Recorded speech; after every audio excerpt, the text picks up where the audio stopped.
ये बड़ी सुंदर है, ये तेरे पे बहुत अच्छी लगेगी। ये पहन जा Dimple. Not at all. Party में सब लोग कितनी प्यारी प्यारी ड्रेसेस पहनकर आएंगे, और ये ड्रेस नो वे। लास्ट टाइम सैम की बर्थडे पार्टी में सबने कितनी अच्छी अच्छी ड्रेसेस पहनी थी। ये टाइम मुझे कोई चांस नहीं लेना। गिप्पी कहाँ थी तू? जल्दी आ, सिलेक्शन करना है इधर। वो मेरे को भूख लग रही थी, इसलिए सोना दीदी के साथ किचन में खाना लेने चले गए थे। सोना देखना, डिम्पल ने पार्टी पे जाना है। इतनी सुंदर सुंदर यहाँ ड्रेसेस पड़ी हुई हैं, इसे कोई पसंद ही नहीं आ रही है। कहती है कि राइट ड्रेस सिलेक्ट करना बड़ा जरूरी है। आजकल के बच्चे ना बाय गॉड कितना सोचते हैं पार्टी पे भी जाने को। ड्रेस से क्या फर्क पड़ता है? अगर तुम बहुत अच्छी ड्रेस को कैरी नहीं कर सकती तो वो अच्छी नहीं लगेगी, और अगर नॉर्मल सी ड्रेस पहन के कॉन्फिडेंस के साथ कैरी करोगी तो ऑफ कोर्स अच्छी लगेगी।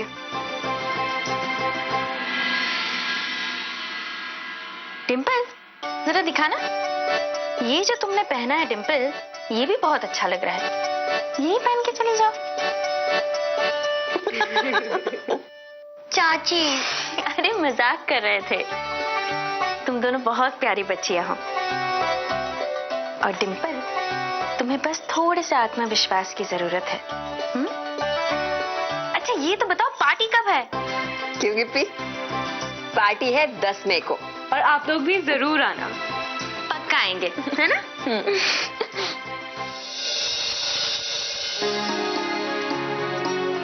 आपकी आलू दम बिरयानी, माफ कीजिएगा चोर को नहीं पकड़ पाए। इसमें माफी की क्या बात है? तुमने तो आज हमारी ये स्पेशल डिश बचा ली, वरना इतने सारे बच्चों के बीच आज अजीब सी हालत हो जाती। इसके लिए तो तुम धन्यवाद के पात्र हो। हालांकि तुम ड्यूटी पे नहीं हो, फिर भी तुमने एक पुलिसकर्मी का धर्म निभाया। ऐसा क्या धर्म निभाया कि चोर फिर चकमा देके भाग गया? खैर, बच्चों की पार्टी है, सबको बिरयानी खिलाइए। Happy birthday.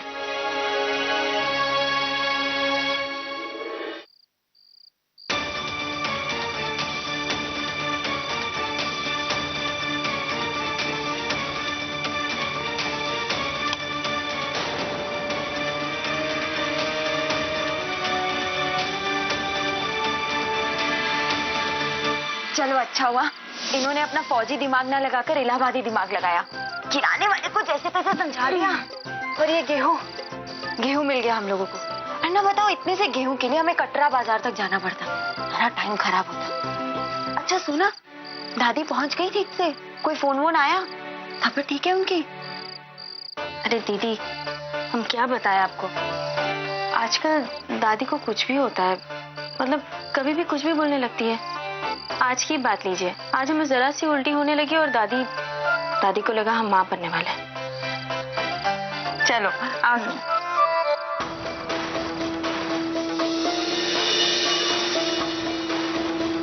आज हमारे घर में भी उसी किराने वाली दुकान से अनाज आया है, तब तो इस बात की जानकारी चोर को जरूर होगी। वैसे तो चोर का पहला टारगेट आज वर्मा जी का घर ही होना चाहिए, लेकिन क्या पता उसके बाद वो यहाँ भी चोरी करने आ जाए।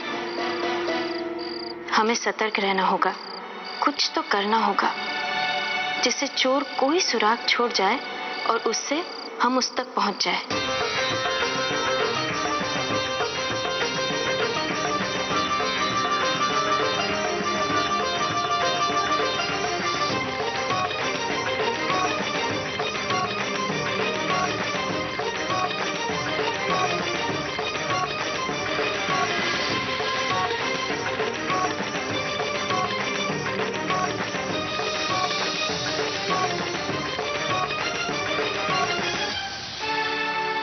अगर चोर ने ये गेहूं की बोरी चुराई तो सारे रास्ते गेहूं गिरते हुए जाएगा, और गिरते हुए गेहूं से चोर के ठिकाने तक पहुंचने का रास्ता हमें मिल जाएगा।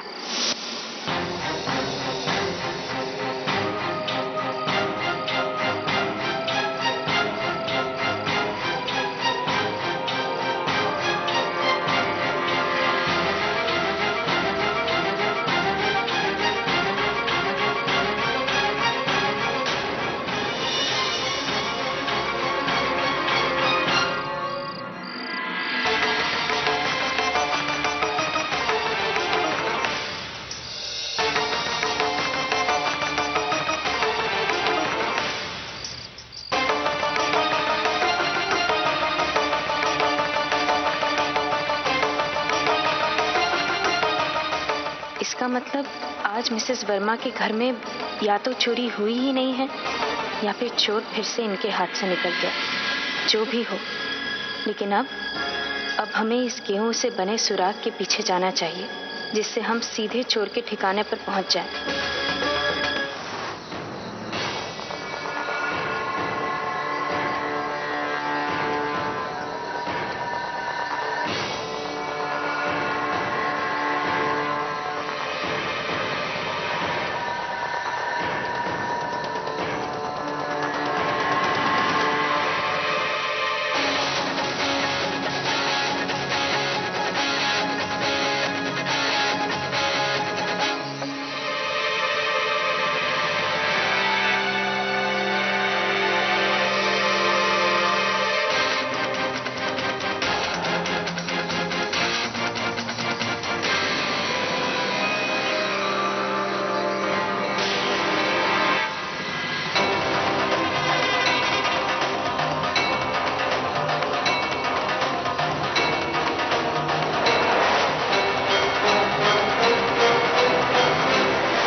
राधा, तुम चोर हो? इतनी सारी चोरियां तुमने की? यकीन नहीं हो।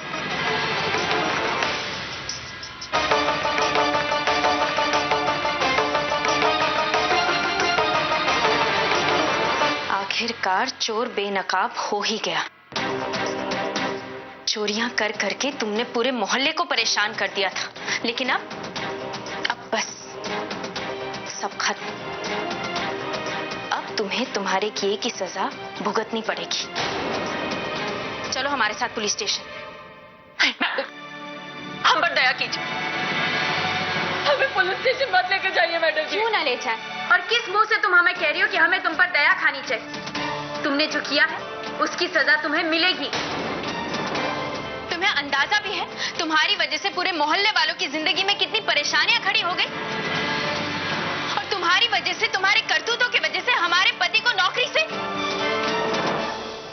रेजिग्नेशन देना पड़ा, और तुम हमसे माफी की भीख मांग रही हो। नहीं मैडम जी, हमने ये सब के लिए चोरी नहीं की मैडम जी। अब क्या करें, हम कितने गरीब हैं मैडम जी। बकवास मत करो। गरीब हो तो चोरी करोगी? गरीब लोगों को तुम्हारी वजह से बदनाम मत करो। सारे गरीब चोरी नहीं करते, बल्कि मेहनत करते हैं अपनी गरीबी से बाहर निकलने के लिए। और सुनो, ये चालबाजियां हमारे सामने नहीं चलने वाली, और ये झूठ मूठ का रोना धोना, ये सब सुनकर हमारा दिल नहीं पिघलने वाला। तुम चल रही हो पुलिस स्टेशन? अगर नहीं तो हम पुलिस को यहीं बुलाएंगे। नहीं मैडम जी, नहीं मैडम जी, आप हमारे साथ ऐसा नहीं कर सकते। हम मानते हैं जो हमने किया वो माफी लायक नहीं है मैडम जी, लेकिन क्या हमने तुमसे एक बार कहा ना, हम तुम्हारी इमोशनल बातों में नहीं आने वाले? तुम्हें लगता है ये सब सुन के हमें लगने लगेगा कि तुमने जो किया वो सही किया? लेकिन एक बात हम जानना चाहेंगे, तुमने इतनी सफाई से इतनी सारी चोरियां की कैसे? कोई भी सुराग नहीं छोड़ा। हमारे घर में इतनी चौकसी के बावजूद तुम रामनवमी का प्रसाद चुरा के ले गए? मैडम जी, हमें माफ कर दीजिए। इसके बाद हमें जितना पूछा जाए उतना जवाब दो। मैडम जी, हम आपके घर चुपके से उस वक्त घुसे जब घर में जलसा चल रहा था।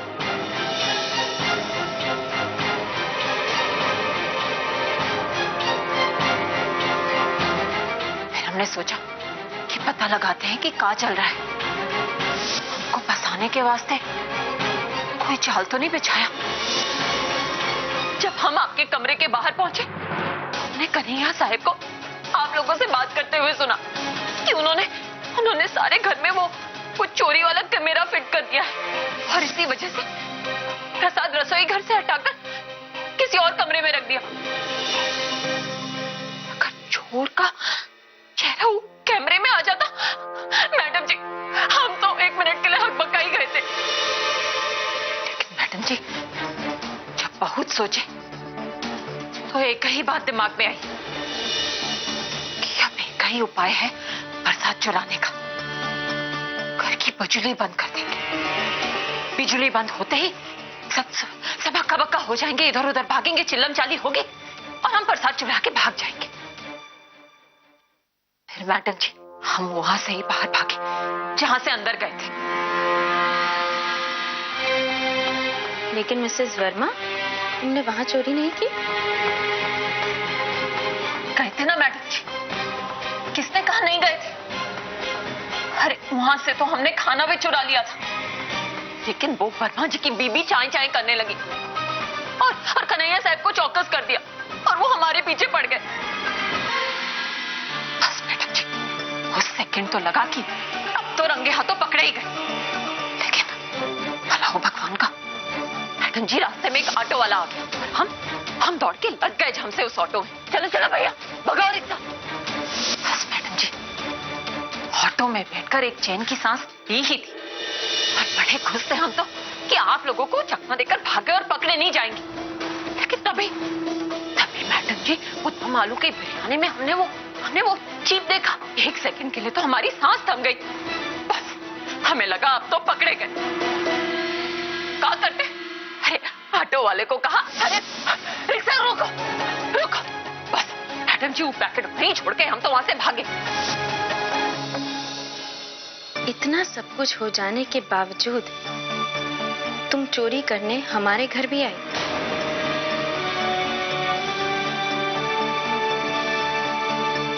कहा है कि हमने दोनों घरों की चोरी की प्लानिंग एक साथ ही कर ली थी कि पहले वर्मा जी के घर से खाना चुराएंगे और फिर थोड़े वक्त बाद आपके घर से गेहूं की बोरी। और वो किराने वाले के यहाँ से हमें पहले ही पता लग गया था कि वो 30 किलो की गेहूं की बोरी आपके घर खरीद के गया है। तो हमने प्लानिंग कर ली कि गेहूं का आटा बनने से पहले हम उसे चुरा लेंगे।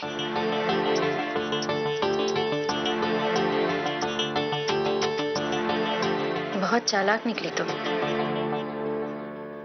बस मुश्किल ये हुई कि तुमने गलत जगह हाथ डाला और तुम ये भूल गई कि शातिर से शातिर अपराधी से भी किसी न किसी पल छोटी सी गलती हो ही जाती है, जिसके वजह से उसके सारे मंसूबों पे पानी फिर जाता है और वो बर्बाद हो जाता है।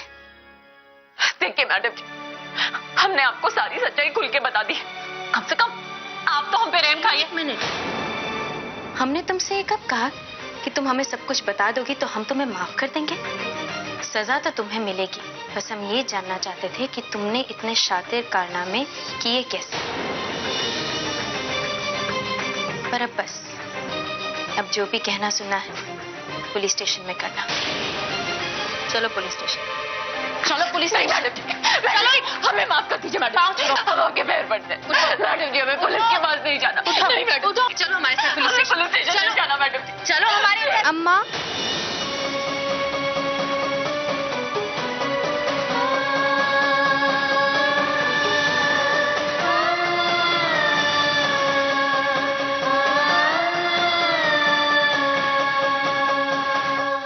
अम्मा, ये कौन है? कुछ हुआ क्या? तुम रो क्यों रही हो? अरे क्या होगा, कुछ भी तो नहीं। और ये तो हमारी सहेली है, हमसे मिलने आई। और तुम दोनों काहे को बाहर आ गए?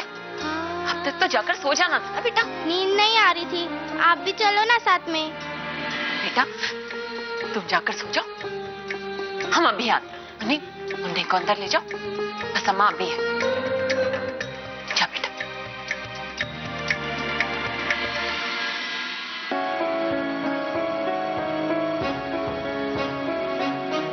चीकू, कमरे में जाओ।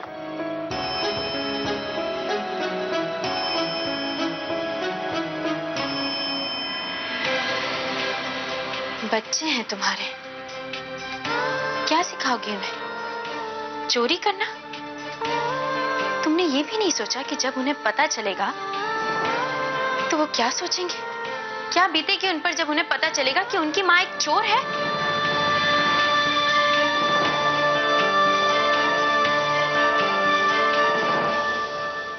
तो क्या करते हम? बताइए क्या करते? क्या उम्मीद करती है आप हमसे? हाँ, अरे मैडम जी, बच्चों को पानी पिलाकर सुला दिया करते थे, घर में दाने का एक अन्न नहीं था और कोई हमें काम देने तक के लिए तैयार नहीं था। अब ऐसे में हमारे पास कोई चारा नहीं था मैडम जी। बताइए बच्चों को क्या भूखे पेट सुला देते? राधा, तुम्हारे पास ढाबा है और तुम कह रही हो तुम्हारे पास बच्चों को खिलाने के लिए पैसे नहीं है? तुम्हें लगता है हम तुम्हारी इस कहानी पर यकीन करेंगे?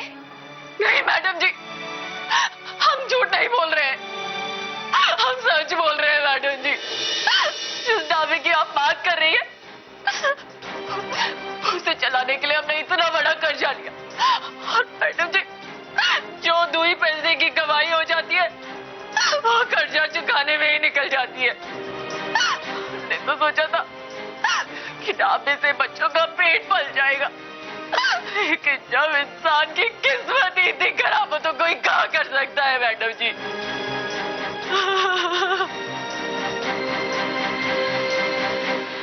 मैडम जी वो ढाबा ना सिर्फ नाम का ढाबा है मैडम जी। 2 कौड़ी पैसे नहीं है हमारे पास, ना ढाबा चलाने के लिए ना राशन खरीदने के लिए। अब आप ही बताइए ऐसे में हम करें तो क्या करें?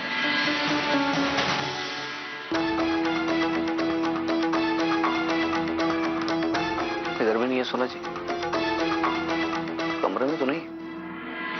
ठीक, सभी की दिन में नहीं हुआ, हालात की वजह से हमें ये सब करना पड़ा मैडम जी।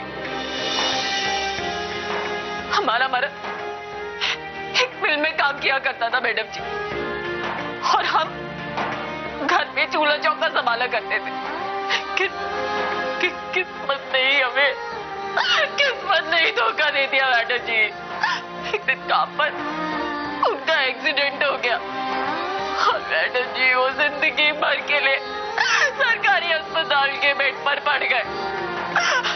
जानती है मैडम जी, और अस्पताल में पैसे ना भरने पर वो रोज धमकी देते थे कि बेड खाली करो, बेड खाली करो। वो आप ही बताइए मैडम जी, ऐसे में घर संभालने वाली करती तो क्या करती?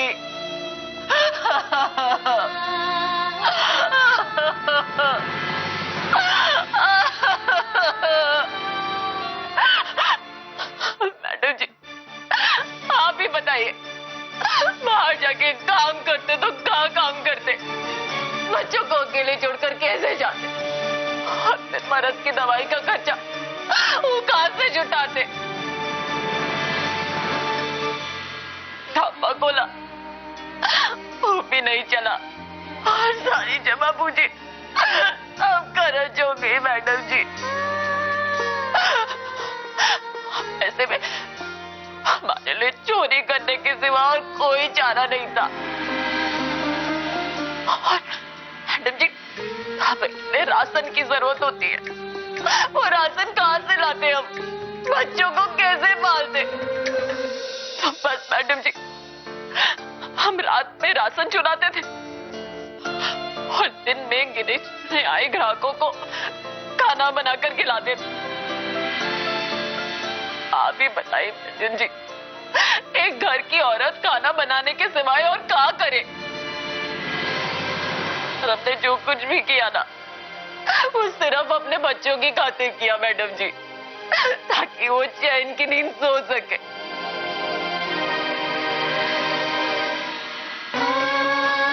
आपका समझेंगे एक मजबूर औरत की दशा।